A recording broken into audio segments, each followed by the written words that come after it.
All right, let's try this again. I done made 3 videos, and every time I start the video, freaking phone rings. I try to answer it, save the video, it cuts off. So I got to start another video. So anyway, day number 2, Landstar. Left Taylor, Michigan. Last video. Got to West Jefferson, Ohio to pick up my load, preloaded, loaded FedEx. Told me on the phone that may or may not be hazmat. Well, that pretty much tells you it's going to be hazmat. So, yeah, I get there and I go up into the door, and I went in and talked to a lady at the desk, and she hands me these bills, and they got little orange tags on them. Yeah, it's hazmat. So, okay, whatever. You know, I got a hazmat endorsement. You know, I just got it. Landstar requires it. I don't like it, but I got it. I hate hazmat. I just, the way they charge you, God, it's just outrageous. You know, the fines that come with hazmat for violations. But anyway, I took it, and I go out and I drop my trailer and hook to the other one, do my inspections, blah blah blah. Well, my pre-trip inspection evidently was not up to snuff. It was I did my inspection, and then I got in the truck, and I'm kind of in a hurry to leave. You know, I'm running out of time, and you got to email these people, you know, your proof of your billing proof, whatever, and the time, you know, just stuff they need.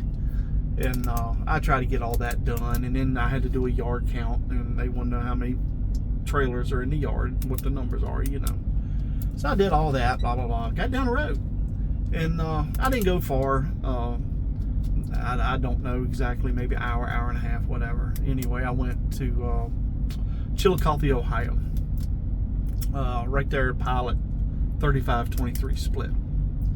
Well,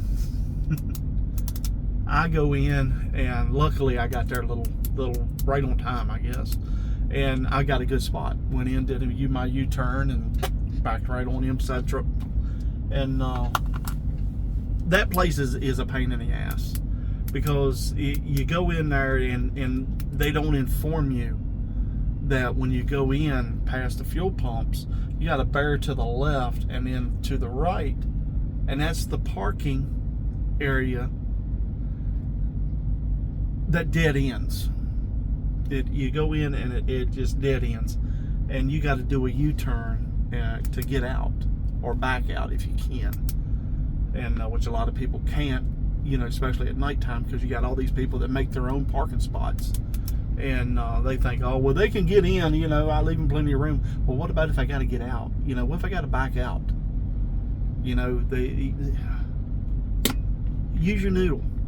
But anyway, this one old poor boy came in, and I'm getting off subject here, but this one fella came in, and I was laying in bed sleeping, and all of a sudden I heard all these air horns going off, and you start hearing that sound nobody likes to hear, the sound of a Kenworth losing its nose. Well, you don't like to hear any truck lose its nose, but a Kenworth especially. It's Kenworth and Peterbilt's, man, you do not want to see them lose their nose. But anyway, what had happened was a guy came in, and he was lazy, and instead of backing in, he nosed in. Well, if you back up into the spot, your trailer can overhang. You can go over the curb, you know, so many feet, you know, and you get your nose back further. Well, and I'm sorry, I mean, I just got to say, this is just lazy ass. He pulls into a spot so he don't have to turn around back up.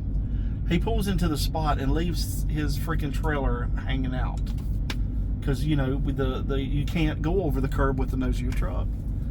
And so he had his trailer sticking out, and this poor boy come in 12 o'clock, and couldn't get out. He had to do a U-turn. Well, he did a U-turn, and evidently his tandem's course slid up too far, and the ass end of his trailer just started tearing that Kenworth up. It just started eating that Kenworth. And people are blowing the horn and blah, but by the time he realized that they was blowing for him, he doesn't move that Kenworth a foot or so. He actually slid the truck. He hit it so hard. And so now he's stuck. Because he's like this far away from his trailer hitting the trailer where the guy nosed in. So he can't really back up there. He can't go forward anymore because he's already hitting that truck there. And he was just in a pickle. And I felt bad for him. You know, it really wasn't his fault. You know, sometimes you're like, oh, you freaking idiot, you hit my truck. This wasn't this guy's fault. He was just doing what he had to do. And but anyway, he took a nose off that truck. And I got up to leave around 2 o'clock, and he was still in the same position.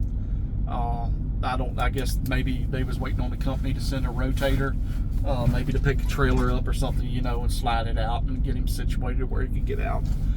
But anyway, I left and he was still in the same position. Poor guy, I really feel sorry for him. But anyway, back on the subject. We got to Chillicothe, Ohio, and did my post-trip inspection. Now, I hadn't gone far, like I said, an hour and a half. Did a post-trip inspection. Well, during my pre-trip, there was a few things I noticed that I let go. Okay, all the other companies I've been with are like, you know, fiddle-faddle. You know, we're not worried about this stuff. Well, Landstar is. Landstar is. They're worried about it. And they got a right to be. It's their CSA scores. You know, and you just got to learn. You know, 25 years of running down the road, not having to worry about every little nook and cranny of the truck. You know, it spoils a fella. But anyway, these guys they want to know. They want to know what's wrong with it. And hell, as a matter of fact, they just sent a service truck out to me here in Jacksonville, Florida, because I had a marker light out. They called service truck and paid a service call to replace a marker light, little marker light. They called service truck. So that $5 light cost them how much money? How much? You know, but anyway, that's how strict they are. They want everything done right. Well, there's a couple things I let go. The license plate. I seen the license plate. That's all you seen was the plate. You didn't see the license. The plate was corroded. It was eat up. There was no reflective stuff on it whatsoever. You couldn't read the numbers. But okay, you know, every company I've been with, they don't worry about it going down the road. Well, okay, so I didn't worry about it. I'm on down the road. Well, one of the tires on the back was wobbly. You know how they'll bust a cord or something and they get wobbly, you know. Well, apparently I let that go, but apparently underneath, and you really need to check this, you got to check underneath the tire. Evidently the flat spots were on the bottom, because when I got to Chillicothe and checked, it wasn't a good tire. So I called maintenance and talked to those guys, and I'm like, yeah, come on, you know, send a service truck. I said I'd feel better. I found an air leak in about where that tire was, and I couldn't find that air leak for nothing. I could hear it plain as day, but I couldn't find it. And so we called service, and the service truck finally come out about an hour and a half, and come to find out, airbag had a hole in it. So they capped it off until we could get to a dealership or a place to get it done, get it fixed, get it replaced. But anyway, I had the air leak fixed, and I went ahead and told them I'd feel safer if the tire was changed. And so they went ahead and changed the tire. And so we're all hunky-dory. And I get on down the road 2-3 in the morning. I'm bucking on down the road. And I was West Virginia and all of that, you know, down 77 and North Carolina and into South Carolina. And I'm in South Carolina, and I'll speed if I got it, but I try not to. But I see a diesel bear sitting in the middle. I'm not doing anything, 67 and 65. But I'm up here fiddling with my GPS, looking for a truck stop. And I seen the diesel bear in the middle. Well, I passed him. I had my hands on the steering wheel, and I was beating to the music. And I passed him, and I looked in my mirror, and he's still sitting there. He's not coming out. Good. About a mile up a road, I look in my mirror. There's a silver SUV coming up in the hammer lane. I was like, oh, fuck. Is that bear coming up here? Well, he threw his signal light on. And he pulled in behind me. And he rode there. And I'm like, oh, great. This is going to freaking suck. This is going to suck. I'm going to get pulled over. And sure as shit, a couple miles up the road, we come to an exit. And I look in my mirror. And there's them baby blues just flashing in my mirror. So I pulled over. And he come up, introduced himself. He's a nice guy. He introduced himself. And he's like, did you see it tag on back that trailer? I said, barely. He said, yeah. He said, yeah, me too. He said, you can't even make it out. He said, I had a hard time making it out, And I'm like, yeah. I said, I knew it was pretty bad. And he's like, okay. He said, you hauling hazmat? And I was like, yes, sir. He's like, you got your paperwork? I said, yeah. And I reached over here. It's up here on the dash. Reached up, handed it to him. And he starts looking at it. And he started, I thought he was going to get me because of the shipper's certification. Shippers got to sign off on the paperwork. Well, they signed one piece of paper, and there's 4 or 5 pieces of paper because it was maybe 5 different bills of hazardous, and they only signed one paper, signing off on it. And so I thought he was going to get me for that, and he's like, well, he said they did sign here. He said, like, I'm going to let that one slide. But FedEx got to do better. Y'all got to sign all those daggone papers. And but anyway, he's like, I'm gonna do a level 2 inspection. It's like, okay, well then knock yourself out, And so he did, and I did my lights, horn, I did everything he asked me to do.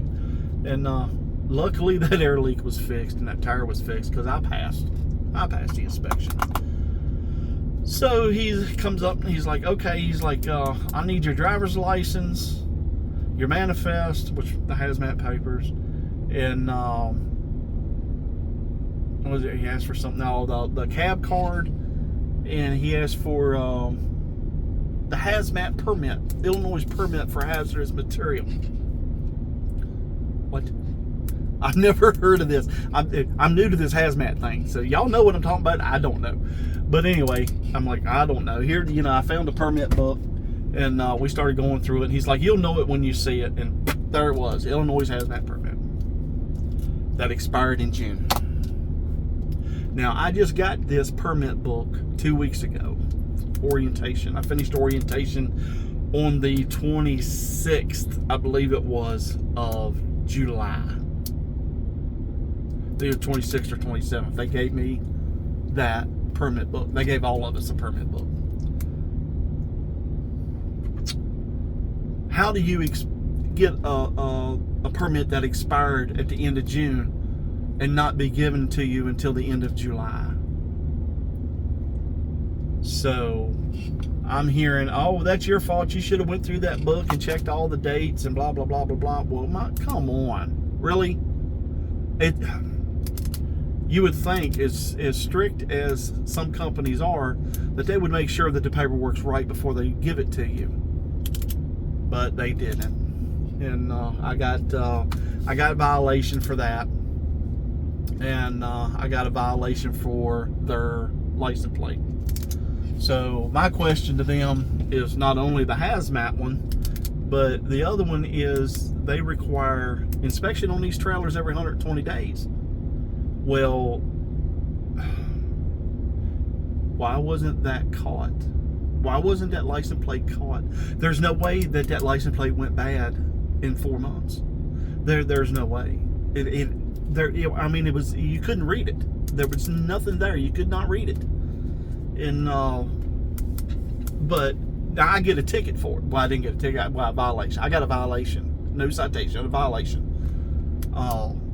And it wasn't my fault. You know, so we'll have to see where this goes. But I wasn't going to refuse a freaking load just because of a license plate that was corroded. You know, like, I'm not going to take it because it. Well, I guess now I got to. I didn't realize that was a violation, but now I know. now I know. So that's how it's going.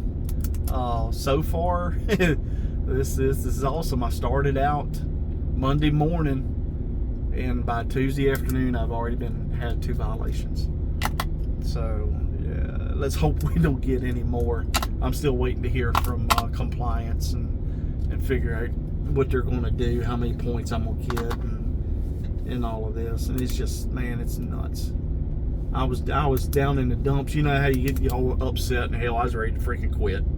I called this for nothing, you know. But yeah, I called safety, and safety said that. Well, I didn't call my BCO advisor. She's a real nice girl. She's super nice, and she kind of took me. She I don't know what the word is. Connected me with the safety department. The safety department was optimistic. He's like, really, yeah, don't really worry about it. He's like, that's how do you have it? He said, there's nothing major is what he said. There's nothing major. So we'll see what happens. I don't think anything bad's gonna happen. But anyway, we'll see. I'm stuck in Jacksonville. I don't have any loads going out. I'm trying to book a load going to Ohio. Picks up tomorrow. Don't deliver till Monday, but that'll cover me for the weekend. If not, I'm stuck right here in this hot freaking place. Be alright if the daggone ocean was around here, but it's not. It's not. This is a truck stop, and that's all you see is Volvos, Freightliners, and Kenworths. That's all you see. No bikinis. Thank God. There's no bikinis. Oh God, what a picture.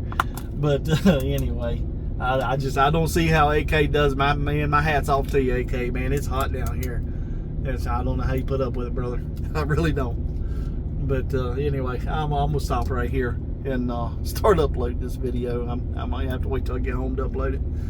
But anyway, it's day 2 of Landstar. So I'll keep you up to date and as the adventure continues, I guess you want to say. And I'll let y'all know later on what happens and everything. So I'm off of here. You guys, man, y'all have a good weekend. Be safe. Miles and smiles to you. We'll see you later. Bye.